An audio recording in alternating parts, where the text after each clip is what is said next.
ಇವತ್ತಿನ ಒಂದು ಟೈಟಲ್ ಏನೆಂಬುದಾಗಿ ನೋಡುವಾಗ, ಕ್ರಿಸ್ತಿಯ ಜೀವಿತದ 7 ಆಧ್ಯಾತ್ಮಿಕ ವಿಭಾಗಗಳು ಎಂಬುದಾಗಿ, 7 spiritual disciplines of the Christian life ಎಂಬುದಾಗಿ.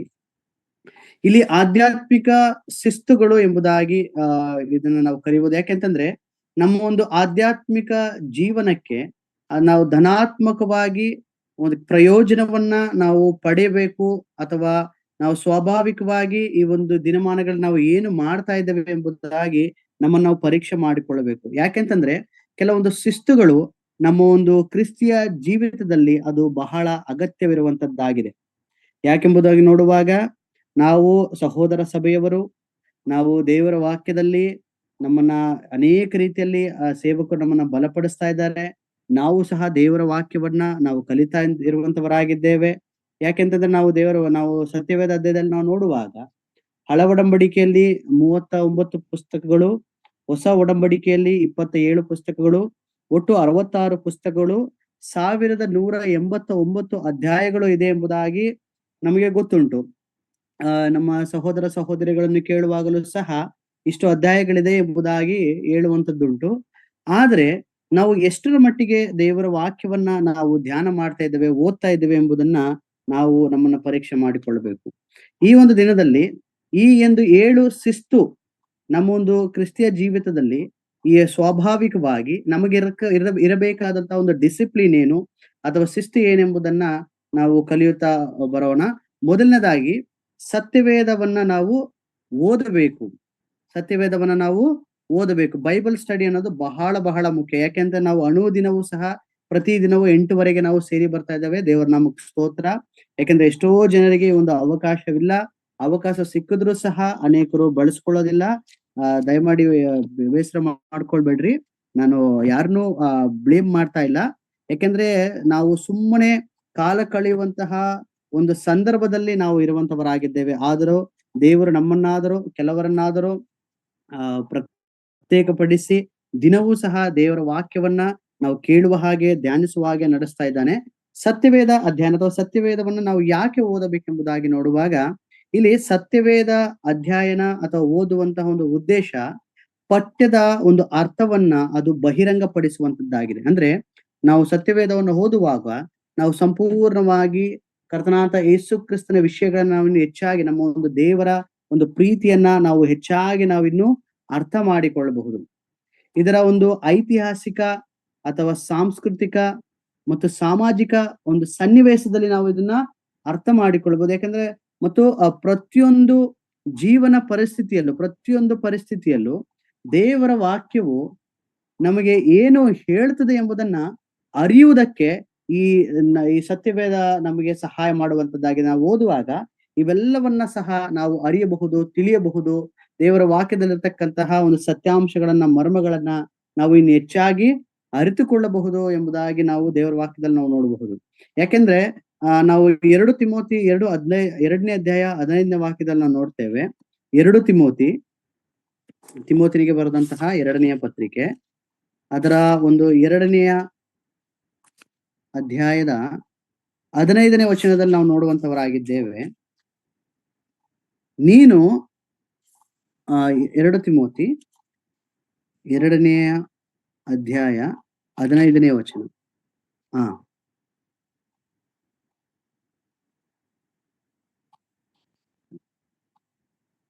ಒಂದು ಸೆಕೆಂಡ್. ನೀನು ದೇವರ ದೃಷ್ಟಿಗೆ ಯೋಗ್ಯನಾಗಿ ಕಾಣಿಸಿಕೊಳ್ಳುವುದಕ್ಕೆ ಪ್ರಯಾಸ ಪಡು. ಅವಮಾನಕ್ಕೆ ಗುರಿಯಾಗದ ಕೆಲಸವನ್ನು, ಸತ್ಯವಾಕ್ಯವನ್ನು ಸರಿಯಾಗಿ ಉಪದೇಶಿಸುವನು ಆಗಿರು. ಪ್ರಾಪಂಚಿಕವಾದ ಆ ಹರಟೆ ಮಾತುಗಳಿಗೆ ದೂರವಾಗಿರು. ಅವುಗಳಿಗೆ ಮನಸ್ಸು ಕೊಡುವುದು ಹೆಚ್ಚೆಚ್ಚಾಗಿ ಭಕ್ತಿಹೀನರಾಗುವರು. ಇವರ ದಯಮಾಡಿ ಕ್ಷಮಿಸ್ರಿ, ಎಲ್ಲೋ ಮಿಸ್ ಆಗಿದೆ. ಓಕೆ, ಅಲ್ಲಿ ವಾಕ್ಯದಲ್ಲಿ ನಾವು ನೋಡ್ತೇವೆ, ಆ ಗ್ರಂಥಗಳು ಕ್ರಿಸ್ತ ಯೇಸುವಿನಲ್ಲಿರುವ ನಂಬಿಕೆಯ ಮೂಲಕ ರಕ್ಷಣೆ ಹೊಂದಿಸುವ ಜ್ಞಾನವನ್ನು ಕೊಡುವುದಕ್ಕೆ ಶಕ್ತವಾಗಿವೆ ಎಂಬುದಾಗಿ ನಾವು ನೋಡ್ತೇವೆ. ಅಂದ್ರೆ ದೇವರ ವಾಕ್ಯವನ್ನ ನಾವು ಓದುವುದರಿಂದ ನಮಗೆ ಅದು ಜ್ಞಾನವನ್ನ ಕೊಡುವಂತದ್ದಾಗಿದೆ ಎಂಬುದಾಗಿ ನೋಡುತ್ತೇವೆ. ಅದು ಲೌಕಿಕ ಜ್ಞಾನವಲ್ಲ, ಆತ್ಮಿಕವಾದಂತಹ ಜ್ಞಾನ. ಆತ್ಮಿಕ ಜ್ಞಾನವನ್ನ ಪಡೆದರೆ ನಾವು ಇನ್ನೂ ಹೆಚ್ಚಾದಂತ ರೀತಿಯಲ್ಲಿ ನಮ್ಮ ದೇವರ ಒಂದು ಗುಣಲಕ್ಷಣಗಳನ್ನ ಅರ್ಥ ಮಾಡಿಕೊಳ್ಳುವುದಕ್ಕೆ ಸಾಧ್ಯ ಉಂಟು ಎಂಬುದಾಗಿ ನಾವು ಅರ್ಥ ಮಾಡಿಕೊಳ್ಳಬಹುದು. 16ನೇ ವಾಕ್ಯ. ಓಕೆ. ನಾವು ದೇವರ ವಾಕ್ಯವನ್ನ ಹೆಚ್ಚಾಗಿ ನಾವು ಧ್ಯಾನಿಸುವಂತವರು ಆಗಿರಬೇಕು. ಆಗ ಧ್ಯಾನಿಸುವಾಗ ದೇವರು ನಮಗೆ ಆತನ ಒಂದು ಜ್ಞಾನವನ್ನ ದಯಪಾಲಿಸುವುದಕ್ಕೆ ಶಕ್ತನಾಗಿದ್ದಾನೆ ಎಂಬುದಾಗಿ ನಾವು ನೋಡುವಂತವರಾಗಿದ್ದೇವೆ. ಕೀರ್ತನೆ 119:1 ನಾವು ನೋಡ್ತೇವೆ, ಯೆಹೋವನ ಧರ್ಮಶಾಸ್ತ್ರವನ್ನು ಅನುಸರಿಸಿ ಸದಾಚಾರಿಗಳಾಗಿ ನಡೆಯುವವರು ಧನ್ಯರು ಎಂಬುದಾಗಿ ನಾವು ನೋಡುವಂತವರಾಗಿದ್ದೇವೆ. ಅಂದ್ರೆ ದೇವರ ವಾಕ್ಯವನ್ನ ನಾವು ಓದುವಾಗ ನಾವು ಸದಾಚಾರಿಗಳಾಗಿ ಇರುವ ಹಾಗೆ ದೇವರ ವಾಕ್ಯವು ನಮ್ಮನ್ನ ನಡೆಸುವಂತದ್ದು ಆಗಿದೆ. ನಾವು ಕೊಲೊಸ್ಸೆ ಪತ್ರಿಕೆ 3ನೇ ಅಧ್ಯಾಯದ 16ನೇ ವಾಕ್ಯದಲ್ಲಿ ನಾವು ನೋಡುವ ಹಾಗೆ, ಕೊಲೊಸ್ಸೆ ಪತ್ರಿಕೆ 3ನೇ ಅಧ್ಯಾಯದ 16ನೇ ವಾಕ್ಯದಲ್ಲಿ ನಾವು ನೋಡ್ತೇವೆ, ಕ್ರಿಸ್ತನ ವಾಕ್ಯವು ನಿಮ್ಮಲ್ಲಿ ಸಮೃದ್ಧಿಯಾಗಿ ವಾಸಿಸಲಿ, ಸಕಲ ಜ್ಞಾನದಿಂದ ಕೂಡಿದವರಾಗಿ ಒಬ್ಬರಿಗೊಬ್ಬರು ಉಪದೇಶ ಮಾಡಿಕೊಳ್ಳಿರಿ, ಬುದ್ಧಿ ಹೇಳಿಕೊಳ್ಳಿರಿ ಎಂಬುದಾಗಿ ದೇವರ ವಾಕ್ಯ ಇಲ್ಲಿ ನಾವು ನೋಡುವಂತವರಾಗಿದ್ದೇವೆ. ಅಂದ್ರೆ ದೇವರ ವಾಕ್ಯವನ್ನ ನಾವು ಓದುವಾಗ, ಅದನ್ನ ಧ್ಯಾನಿಸುವಾಗ ದೇವರ ವಾಕ್ಯವು ನಮ್ಮ ಹೃದಯದಲ್ಲಿ ಅದು ಸಮೃದ್ಧಿಯಾಗಿ ಇರುವಂತದ್ದಾಗಿದೆ. ಒಂದು ವೇಳೆ ನಾವು ದೇವರ ವಾಕ್ಯ ನಮ್ಮಲ್ಲಿ ಸಮೃದ್ಧಿಯಾಗಿರುವಾಗ ನಾವು ದೇವರ ಜ್ಞಾನದಿಂದ ನಾವು ತುಂಬಿದವರಾಗಿರುವಂತವರಾಗಿದ್ದೇವೆ. ಮಾತ್ರವಲ್ಲ, ನಾವು ಹರಟೆ ಮಾತುಗಳನ್ನ ಬಿಟ್ಟು ನಾವು ದೇವರ ವಾಕ್ಯವನ್ನ ತಿಳಿಸುವಂತವರಾಗಿದ್ದೇವೆ. ಒಬ್ಬರಿಗೊಬ್ಬರು ಉಪದೇಶ ಮಾಡಿಕೊಳ್ಳುವಂತವರು ಆಗುವ ಹಾಗೆ ದೇವರು ನಮ್ಮನ್ನ ನಡೆಸುವಂತವನಾಗಿದ್ದಾನೆ ಎಂಬುದನ್ನ ದೇವರ ವಾಕ್ಯದಿಂದ ನಾವು ಅರ್ಥ ಮಾಡಿಕೊಳ್ಳಬಹುದು. ಯಾಕೆಂತಂದ್ರೆ ಮಾತ್ರವಲ್ಲ, ದೇವರ ಇನ್ನೂ ಅನೇಕ ಗುಣಲಕ್ಷಣಗಳನ್ನ ನಾವು ಸತ್ಯವೇದವನ್ನು ಓದೋದ್ರಿಂದ ನಾವು ಅರ್ಥ ಮಾಡಿಕೊಳ್ಳಬಹುದೆಂಬುದಾಗಿ ಅನೇಕ ವಾಕ್ಯ ಭಾಗಗಳಲ್ಲಿ ನಾವು ನೋಡುವಂತವರಾಗಿದ್ದೇವೆ. ಮಾತ್ರವಲ್ಲ, ಎರಡನೇದಾಗಿ ಬಿಬ್ಲಿಕಲ್ ಮೆಡಿಟೇಷನ್ ಎಂಬುದಾಗಿ ನಾವು ನೋಡುವಂತವರಾಗಿದ್ದೇವೆ. ಸೊ ಅಂದ್ರೆ ಸತ್ಯವೇದವನ್ನ, ಅಂದ್ರೆ ದೇವರ ವಾಕ್ಯವನ್ನ ನಾವು ಧ್ಯಾನಿಸುವಂಥದ್ದು. ದೇವರ ವಾಕ್ಯನ ಓದುವುದು ಮಾತ್ರವಲ್ಲ, ಹೌದು, ನಾವು ಓದೋದು ಮಾತ್ರವಲ್ಲ, ಜೊತೆಗೆ ನಾವು ಧ್ಯಾನಿಸುವಂತವರು ಆಗಿರಬೇಕು ಎಂಬುದಾಗಿ ನೋಡಿ. ನಾವು ಎರಡನೆಯ ಒಂದು ಶಿಸ್ತು ವಿಶ್ವಾಸಿಗಿರಬೇಕಾದಂತಹ ಒಂದು ಗುಣಲಕ್ಷಣ. ಮೊದಲನೇದಾಗಿ ನಾವು ನೋಡಿದ್ವಿ, ದೇವರ ವಾಕ್ಯನ ಓದಬೇಕು. ಎರಡನೇದಾಗಿ ಅದನ್ನ ಧ್ಯಾನಿಸಬೇಕು. ನಾವು ಸುಮ್ಮನೆ ಒಂದು ಅಧ್ಯಾಯನ ಓದಿಕೊಂಡು ಹೊರಟೋಗ್ಬಿಡ್ಬೋದು, ಆದ್ರೆ ಆ ಒಂದು ಪ್ರತಿಯೊಂದು ವಾಕ್ಯಗಳು ನನ್ನೊಟ್ಟಿಗೆ ಏನು ಮಾತನಾಡ್ತದೆ, ಈ ಒಂದು ದಿನದಲ್ಲಿ ಆ ವಾಕ್ಯ ನಮಗೆ ಏನನ್ನ ಬೋಧಿಸ್ತಾ ಇದೆ ಎಂಬುದನ್ನ ನಾವು ಧ್ಯಾನಿಸೋದ್ರಿಂದ ನಾವು ಅರ್ಥ ಮಾಡಿಕೊಳ್ಳುವಂತವರು ಆಗಿದ್ದೇವೆ. ಇದಕ್ಕೆ ಆಧಾರವಾಗಿ ನಾವು ಅದೇ ಕೀರ್ತನೆ ಭಾಗದಲ್ಲಿ ನಾವು ನೋಡ್ತೇವೆ, 1ನೇ ಅಧ್ಯಾಯ, ನಮಗೆಲ್ಲರಿಗೂ ಚಿರಪರಿಚಿತವಾಗಿರುವಂತಹ ವಾಕ್ಯ. ಅಲ್ಲಿ ನಾವು ನೋಡ್ತೇವೆ, ಹಗಲಿರುಳು 1ನೇ ಅಧ್ಯಾಯ 1-3ನೇ ವಾಕ್ಯ ನಾವು ನೋಡ್ತೇವೆ, ಯಾವನು ದುಷ್ಟರ ಆಲೋಚನೆಯಂತೆ ನಡೆದೆ, ಪಾಪಾತ್ಮರ ಮಾರ್ಗದಲ್ಲಿ ನಿಂತುಕೊಳ್ಳದೆ, ಧರ್ಮ ನಿಂದಕರೊಡನೆ ಕೂತುಕೊಳ್ಳದೆ, ಯೆಹೋವನ ಧರ್ಮಶಾಸ್ತ್ರದಲ್ಲಿ ಆನಂದ ಪಡುವವನಾಗಿ, ನೋಡ್ರಿ, ಯೆಹೋವನ ಧರ್ಮಶಾಸ್ತ್ರದಲ್ಲಿ ಆನಂದ ಪಡುವವನಾಗಿ ಅದನ್ನೇ ಹಗಲಿರುಳು ಧ್ಯಾನಿಸುತ್ತಿರುವನು, ಅವನು ಎಷ್ಟೋ ಧನ್ಯನು ಎಂಬುದಾಗಿ ನಾವು ನೋಡುತ್ತೇವೆ. ಅವನು ನೀರಿನ ಕಾಲುವೆಗಳ ಬಳಿಯಲ್ಲಿ ಬೆಳೆದಿರುವ ಮರದ ಹಾಗಿರುವನು ಎಂಬುದಾಗಿ ಇಲ್ಲಿ ನಾವು ನೋಡ್ತೇವೆ. ಮುಂದೆ ನಾವು ನೋಡುವಾಗ, ಅಂತ ಮರವು ತಕ್ಕ ಕಾಲದಲ್ಲಿ ಫಲ ಕೊಡುತ್ತದಲ್ಲ ಎಂಬುದಾಗಿ ನಾವು ನೋಡ್ತೇವೆ. ಅಂದ್ರೆ ನಮ್ಮನ್ನ ಫಲ ಕೊಡುವಂತಹ ರೀತಿಯಲ್ಲಿ ದೇವರ ವಾಕ್ಯವು ನಮ್ಮನ್ನು ನಡೆಸುವಂತದ್ದಾಗಿದ್ದೇವೆ. ದೇವರು ನಮ್ಮನ್ನು ಆರಿಸಿಕೊಂಡಿದ್ದಾನೆ ನಿಜ, ಆದರೆ ಆ ದೇವರು ಆರಿಸಿಕೊಂಡಂತಹ ಒಂದು ಉದ್ದೇಶ ನಾವು ಫಲ ಕೊಡುವಂತವರಾಗಬೇಕೆಂಬುದಾಗಿ. ಆ ಫಲವನ್ನು ನಾವು ಕೊಡಬೇಕಾದರೆ ನಾವು ದೇವರ ವಾಕ್ಯವನ್ನ ಧ್ಯಾನಿಸುವಂತವರು ಆಗಿರಬೇಕು. ಪ್ರತಿಯೊಂದು ವಚನವಾಗಿ ನಾವು ದೇವರ ವಾಕ್ಯವನ್ನ ಧ್ಯಾನಿಸುವಾಗ ದೇವರ ವಾಕ್ಯವು ನಮ್ಮನ್ನ ಇನ್ನು ಎಷ್ಟೋ ಸಂತೃಪ್ತಿ ಪಡಿಸಿ, ಮಾತ್ರವಲ್ಲ, ಆ ಒಂದು ದೇವರ ವಾಕ್ಯದಿಂದ ದೊರಕುವಂತ ಒಂದು ಜ್ಞಾನವನ್ನು ನಾವು ಹೊಂದಿದವರಾಗಿ ಅದನ್ನ ಹಗಲಿರುಳು ನಾವು ಯಾವಾಗಲೂ ಧ್ಯಾನಿಸುತ್ತಾ ಆ ಒಂದು ನಾವು ದೇವರ ವಾಕ್ಯವನ್ನ ಆಳವಾಗಿ ಪ್ರತಿಬಿಂಬಿಸುವಂತಹ ಮಟ್ಟಿಗೆ ದೇವರ ವಾಕ್ಯವು ನಮ್ಮನ್ನ ನಡೆಸುವಂತದ್ದಾಗಿದೆ. ಅದಕ್ಕೆ ನಾವು ಸತ್ಯವೇದವನ್ನು ನಾವು ಧ್ಯಾನಿಸಬೇಕು. ಓದುವುದರ ಜೊತೆಗೆ ಇದನ್ನ ಧ್ಯಾನಿಸಬೇಕು.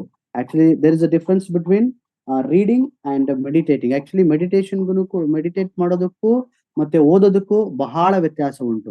ಓದುವುದು ಎಲ್ಲರೂ ಸಹ ಓದಬಹುದು, ಆದ್ರೆ ಧ್ಯಾನ ಮಾಡುವಂಥದ್ದು ಬಹಳ ಅಗತ್ಯವಾಗಿರುವಂತಹ ಒಂದು ಸಂಗತಿ. ಹಾಗಾಗಿ ನಾವು ಅನುದಿನವೂ ದೇವರ ವಾಕ್ಯವನ್ನ ನಾವು ಧ್ಯಾನ ಮಾಡುವಂತವರಾಗಿರಬೇಕು, ಓದುವಂತವರಾಗಿರಬೇಕು. ದೇವರ ವಾಕ್ಯವನ್ನ ನಾವು ಇನ್ನು ಹೆಚ್ಚಾಗಿ ತಿಳಿದುವಂತವರು ಆಗಿರಬೇಕು.